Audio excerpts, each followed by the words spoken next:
We have a V8 Chrysler 5.9 liter. We're going to go through the steps in replacing the water pump. These replacement procedures will be the same for the 5.2 liter. Before performing a cooling system repair, it is recommended to flush the cooling system prior to installing any new parts. With the cooling system properly flushed and drained, we'll begin the repair by removing the negative battery cable. Remove the upper radiator hose. Before starting your repair, you always want to be sure you're working with a cool engine.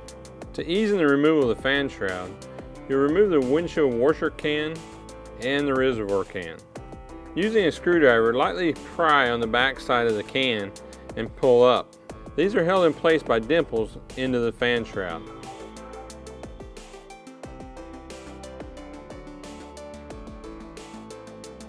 Using a fan clutch removal tool, remove the fan clutch and set it into the shroud. You can usually rent these tools at most local parts stores.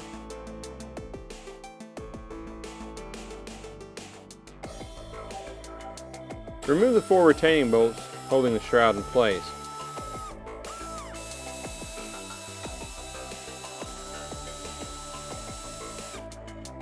As you're removing the fan shroud and fan, be mindful of the radiator and not damage it with the fan blade. It's always a good idea to note the belt routing before removing the accessory drive belt. Remove the air cleaner housing.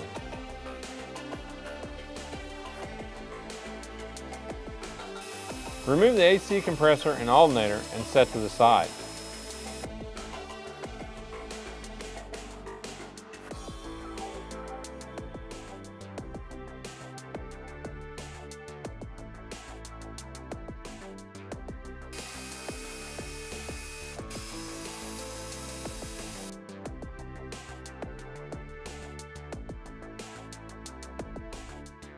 Remove the retaining bolt for the dipstick. Remove the heater hose from the heater tube.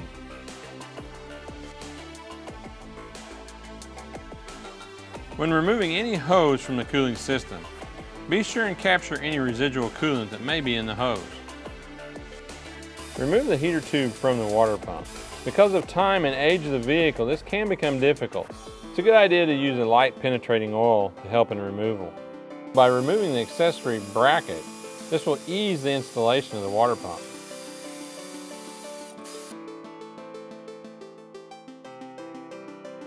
It's not uncommon on this application to have a leak at the thermostat housing that is diagnosed as a water pump failure. Be sure and fully diagnose the cooling system before making your repair. Remove the retaining bolts from the water pump.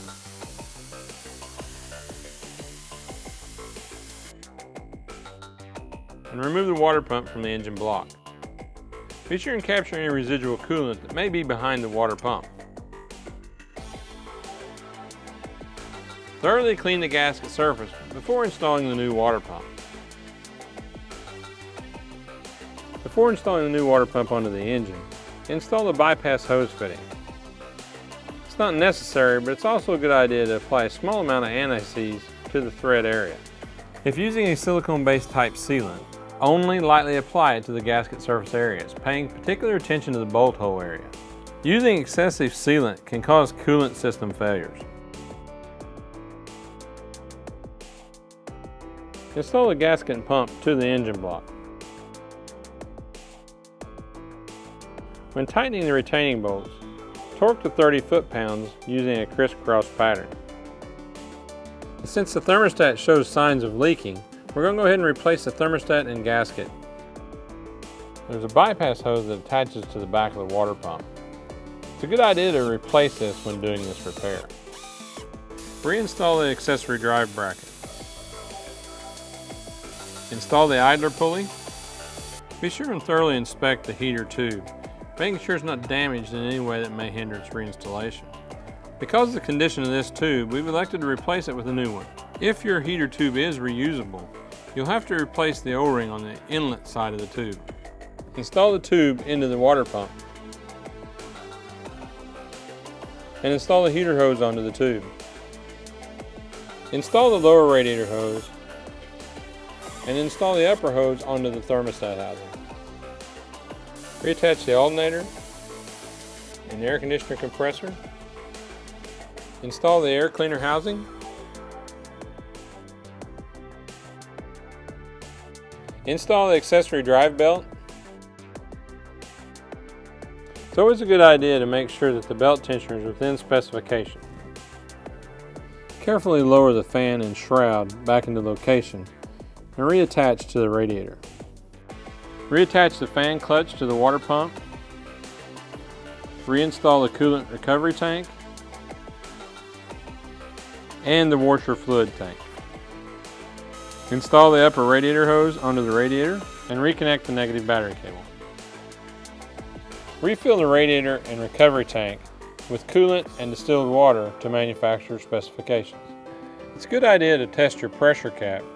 A faulty pressure cap can lead to an inefficient cooling system. If you do not have access to a pressure tester, these are available at your local parts store. Start the vehicle and allow it to reach operating temperature. It's a good idea to turn on the passenger compartment heater to help bleed air out of the system. Check the cooling system for leaks. Allow the engine to cool off and recheck the coolant levels in the recovery tank and radiator.